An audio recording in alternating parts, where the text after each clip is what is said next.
No, I really did. I really forgot. It's all good. Yeah. All right. So in that case, then we're gonna talk about the Fujifilm X Pro 1. Uh, Fantastic. I say that as I'm reaching for the X Pro 3. Brett, I know that you used to own Fujifilm, but were you ever like the rangefinder style guy with these cameras? I never was the rangefinder guy with Fujifilm. No, sir. You're more of the SLR style. Yes, sir. That's correct. I'm disappointed, man. I've always admired them, man. I love the way they look. It's just, just an SLR guy. Yeah, that makes sense. I'm gonna take the. I usually shoot with my X Pro 3 with the Pro Photo remote on there because I do flash work with it, but I'm gonna take Yep. that off really quickly. So this is the X Pro 3, and this is the gorgeous X Pro 1, which I still love. And there are similarities, but there are also a lot of differences. So the X Yeah. Pro 1 did not have an ISO dial built into it. If you wanted to do that, the best thing to do is to wire this function button and then just like use the back dial to go ahead and switch it up. It also wasn't weather sealed. This was from like the very early generation of cameras, and they didn't really care very much about weather sealing back then. It was only until the XT1 that they Right. started to put weather sealing into these cameras. The screen was also locked. This X Pro 3 has one of my favorite screens. It's e-ink right there, and then if you want to Hmm. actually use the screen, you got to go like that, which I adore. But this was just, a regular screen, and I think the X Pro 2 had the same thing. This also had no joystick. This is old school camera. I think this is like Yep. 2012, 2013, something like that. Yeah, it's been a while. Yeah, exactly. And in addition to that, I mean, still had the old D-pad. I think, yeah, the X Pro 3 got rid of that. Got rid of it. Yeah. Yeah, exactly. I'm trying to remember if the 2 had it, but yeah. I can't Either remember. way, Yep. this was a camera very much telling of its time. So the X Pro 1, when it came out, it was marketed to be a camera that could compete with full frame. It was APS-C sensor, 16 megapixel APS-C X-Trans, which was magical back then. And it was designed and said to have the output that you would expect from full frame cameras. And when I heard that, I was like, there's no way this thing can do that. And it could Hmm. do it back then. It was able to keep up with like 20 plus megapixel cameras in terms of high ISO output and in terms of dynamic range. And when I was editing the images from this thing and really looking at them, and while I'm saying that, I'm going to be bringing up the images as well. It's very telling from that time because everyone was really all about like editing and getting everything in post. And Hmm. now these days, I feel like people are trying to move more towards uh, getting things done in the camera, Yep. um, at least in some ways. And I'm going to bring these images up and I'm going to share them in Zoom. So now I'm going to share my screen. And Brett, please confirm if you see these images. I certainly do. Awesome. Wonderful. So these images I shot the other day with the X Pro 3. And sorry, X Pro 1. I'm sitting here confusing them. And there were certain things that were very annoying for that time. So if you wanted to change the autofocus point because you didn't have the joystick, you had to sit there and press the down button on the D-pad, and then you had to do things like um, you had to move the points. I'm trying to remember what it was, but basically you had to press the D-pad and then you had to move the points around using the D-pad. And that was sort of annoying. So what I did this case round, I was just like shooting with it and putting it in automatically changing the focusing point and choosing it for itself. Okay. And that made it be the most pleasing experience it possibly could be. And I was using the 35-1.4, which is a gorgeous lens, absolutely Oh yeah. legendary in so many ways. Um, and using this thing, like the images don't look the same way that they do today, but they still look sort of very Fujifilm film simulation like.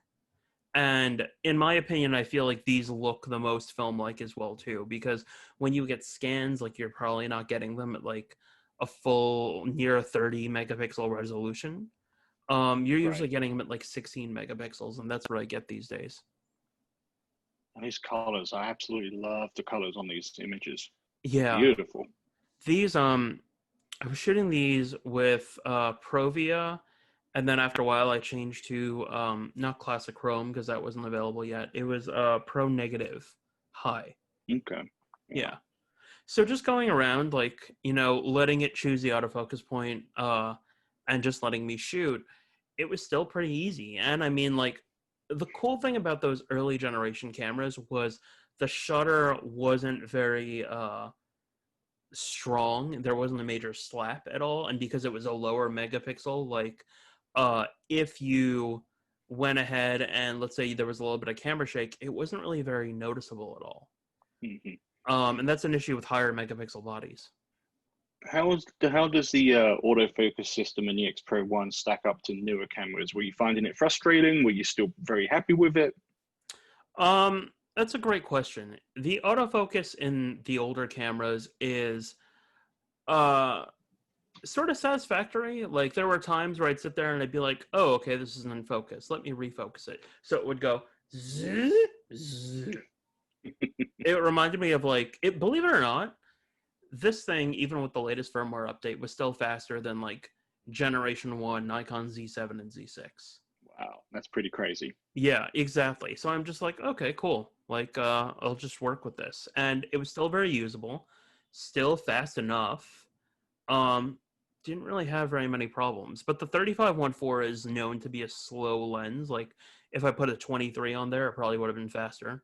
Yeah, I was going to say the older Fujifilm lenses aren't the fastest in the competition for sure. Yeah, I think my fastest one is like the 50 f2. I didn't put that on here though. Yeah. Yeah, but the autofocus was still pleasing enough, and when it didn't get the focus for me, like I would just uh focus again by literally just like hammering the shutter button to refocus, and it would get it. Most of the time though, it was going for the center focusing point. Gotcha. Yeah, unlike the Fuji systems today, which are just like it looks at everything and it's better contrast, and it's like, okay, cool, I'll focus on this. No, is the Fuji X Pro 1 contrast and phase, or is it? I remember it being just contrast. Just contrast. Okay. Yeah. The X Pro 3, I believe, is both. Both. Yeah. Yeah. But I mean, like, there was just the simple joy of going around and just using this camera and just like not having a care in the world. And it feels like, I've talked about this before. This also comes from a generation where they didn't try to make things overly complicated. And now these days, I feel like cameras are way, way overly complicated. I agree with that completely. I was thinking about that earlier on, where sometimes it's just not enjoyable, especially if you need to find a setting and you have to pull yourself out of what you're doing and stick your face in menus and try and go through them. It's just so unsatisfactory to use them like that.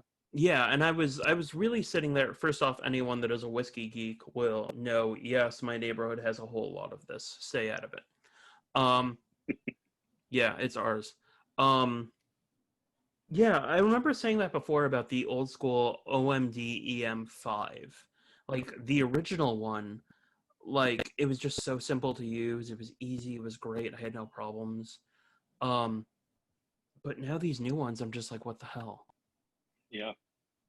Yeah, you almost need a computing degree to to deep dive into menu systems. Yeah, exactly. And the image quality on this thing still actually really holds up. I'm shocked. So this is one of those examples where I was talking about. So I was actually focusing on like the center, believe it or not. And then it decided, oh, okay, cool. I'm going to focus out there.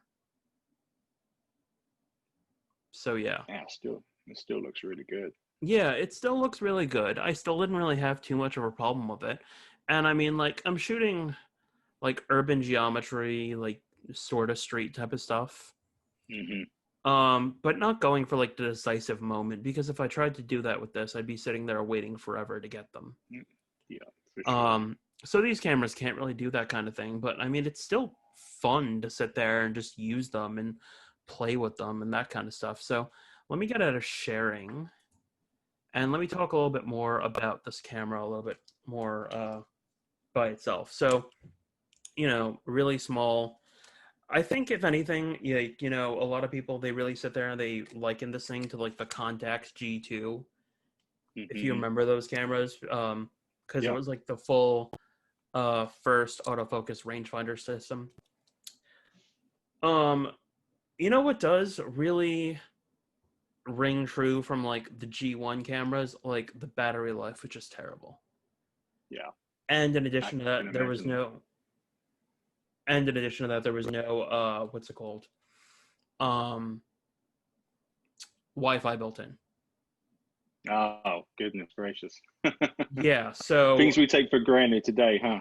Yeah, seriously, like you had to pop an iFi card into this thing and then just like hope that it got it. It was pretty crazy. But yeah, I mean, other than that, I mean, here, let me try to autofocus on something. I don't know if you can hear that. Yeah, I can hear it. Yeah. That's the old school motors kind of going. Yeah. But on the X Pro 3, like it's even faster. But this just goes in and out. And I mean, this camera really returned me to a place of simplicity because I really think, again, we're missing that these days. And I sort of want that and feel that with Leica cameras, but I don't really feel like we have that anymore in some ways with Fujifilm cameras. I mean, Fujifilm cameras, like, the ergonomics are great.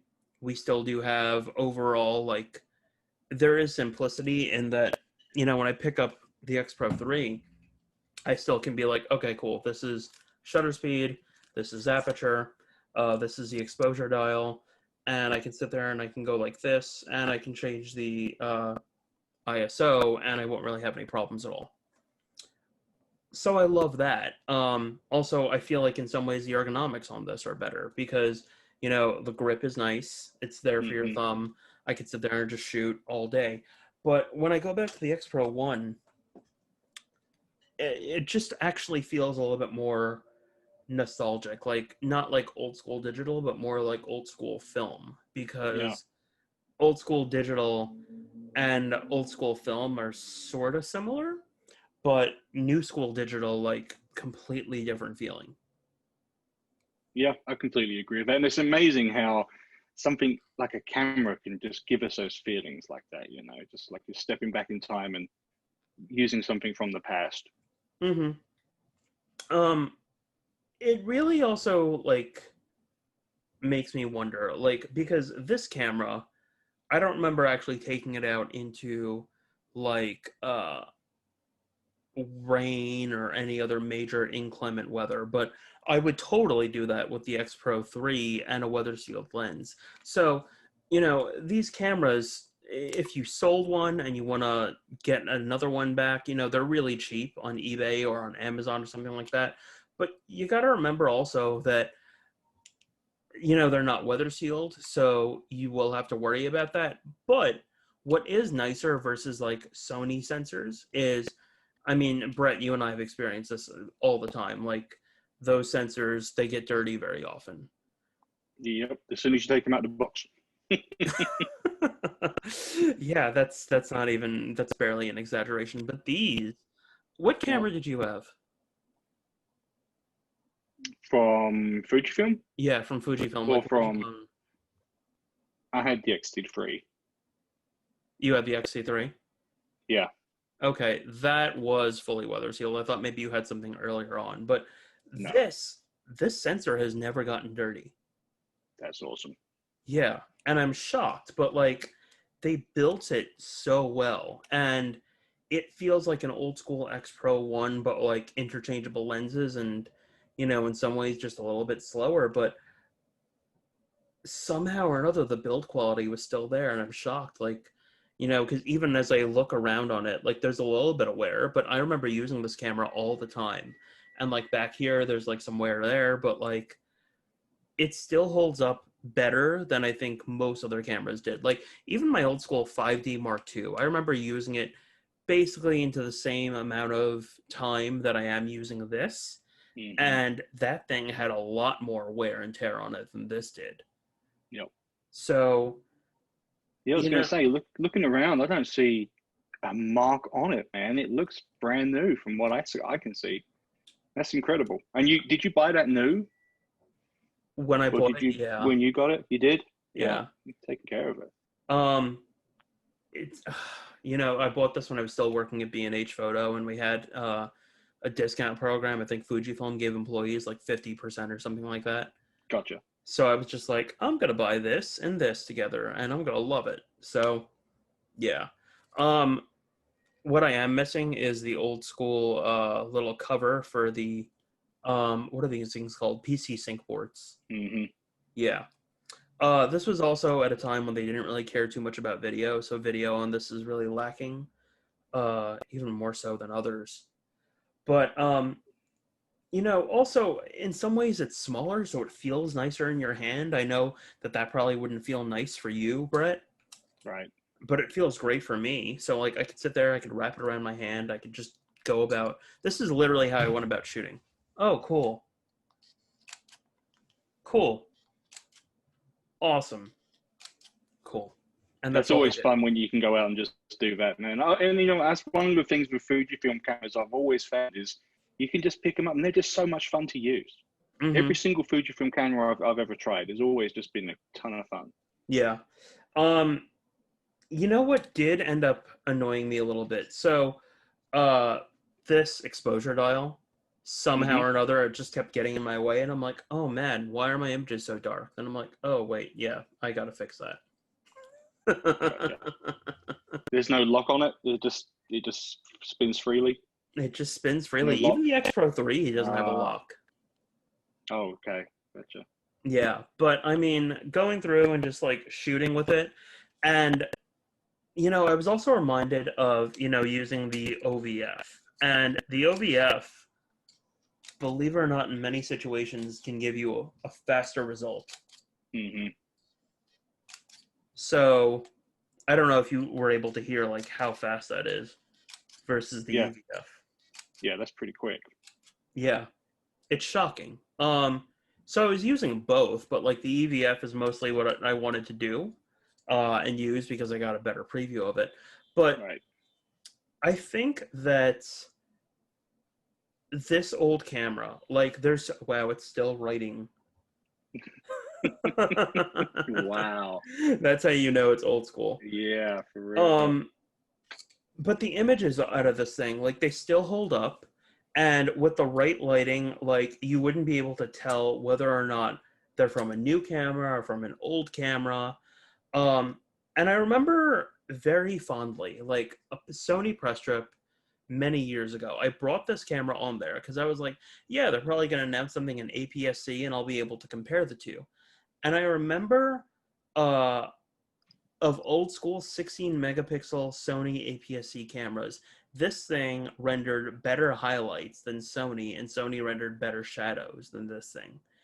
And now I feel they're mostly neck and neck, and Fujifilm just gets it better with color. Mm-hmm. Yeah. At least that's how I feel. I mean, how do you feel about that? You've tested both APS-C on both systems. Like, what do you feel about them? I completely agree. I mean, I've never been the biggest fan of Sony colors anyway. But Fujifilm definitely have some magic going on in their cameras when it comes to color. Mm-hmm. So yeah, I'd agree. I'd agree with that. Yeah. So we've gone over the ergonomics. We've talked about the build quality. We've talked about the autofocus. Ease of use. These menus. So, no touchscreen. I'm gonna do this Mm-hmm. so you can see. Can you see that? There's no reflection, right? Yep. Yeah. Yep. So no touchscreen. So obviously, but the menus, like, they're really old school. And if you really, I'm gonna bring that closer up there. So now it's more in focus. If you Mm-hmm. really want to be able to see them clearly, you have to do this thing where you change the color of these little menu lines Yep. to really get anything. But also, like, the menu is nowhere near as complicated as the new one is. Even so, I mean, Fujifilm's menus aren't bad. There Mm-hmm. are things that I really wish they did a lot better, um, but it's not the case. I I'm do. sure a lot. I'm sorry, go ahead. I do think that they need a revamp for the menu system, though. Yeah, I can completely agree with that. And I'm sure a lot of the way the menu is better on that camera is because of the lack of video features that are in the camera. I think that's something that really downgrades the experience on a lot of new cameras now, the integrated video menus. You know, let's, I never even thought about that. Let me take a look at the menu on the X Pro 3. Uh, you know, the X Pro 3 might, actually, no, yeah, you're right. You're right. And you know what? I still can't touch the screen and go through it. Not much has changed. So much and so little has changed at the same time. Yeah, but I guess, you know, the people that they were making this camera for would probably sit there and say, oh, you know, like, you don't really need a touchscreen. I actually wish this did have a touchscreen, because there are times where I'm just like shooting from like down below like that, and I'm just like, okay, cool. But otherwise, I mean, this camera's perfect. Like, I wouldn't touch it at all. I think it's great. The titanium is awesome. The Dora finish is great. Actually, you know what? With the Dora silver finish, they were saying, oh, well, you know, it shouldn't really wear away, which I guess is cool, but I sort of wanted to have like a brass type look come out of it after a while. Kind of like a patina almost. Yeah. Yeah. And my X Pro 1 barely has that, if anything. I mean, on the bottom I have some scratches. The back, it just comes out like a little gray. It doesn't even come out like white or silver or something like that. So Interesting. I don't know. Like, I wish that some of those cameras would develop patina after a while.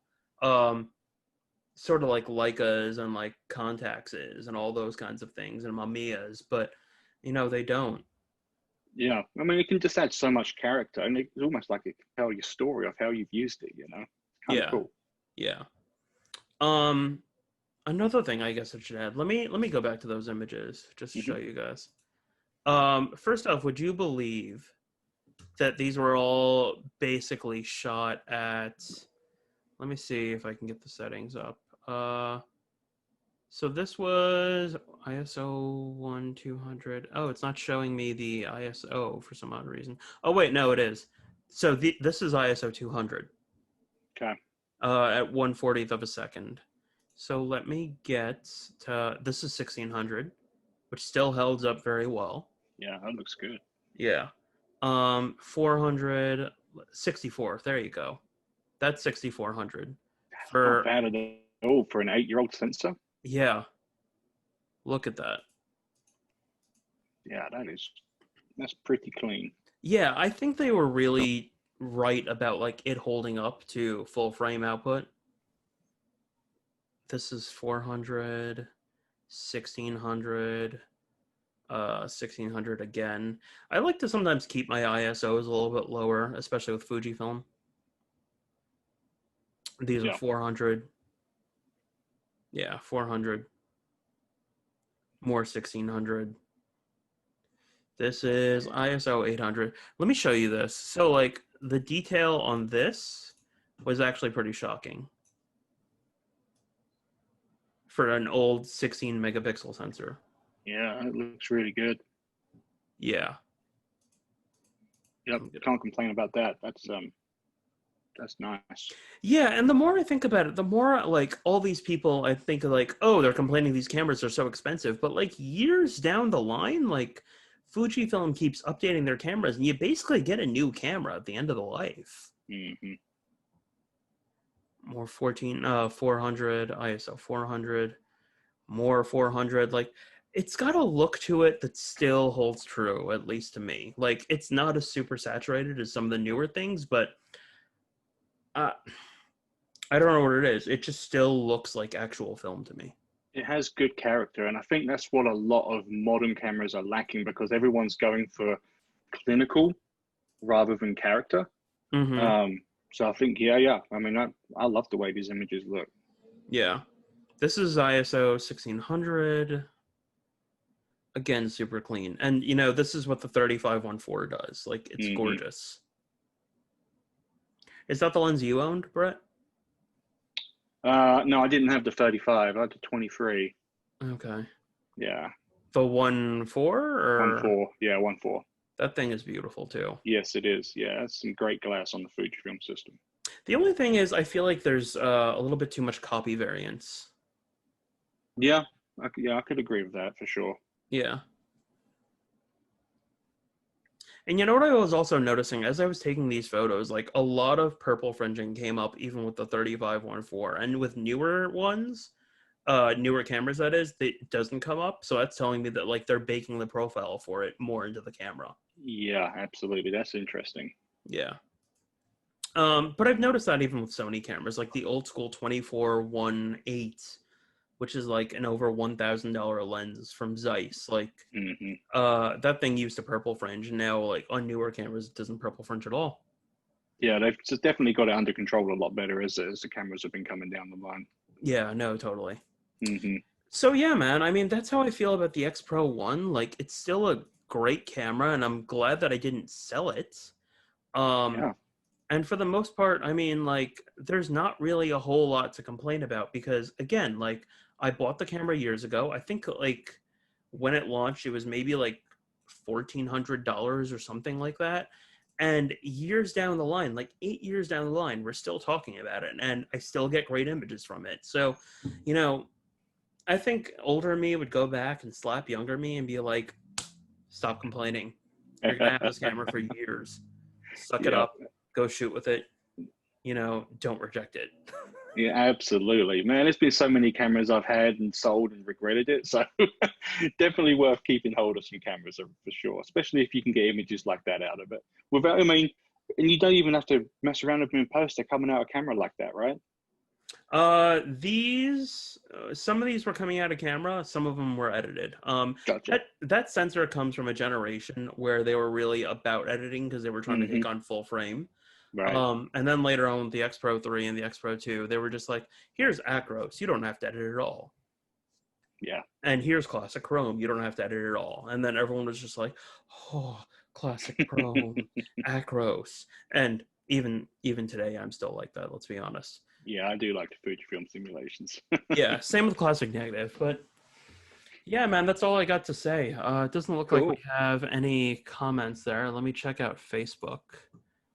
No one seems to be saying anything. So yeah, man, I guess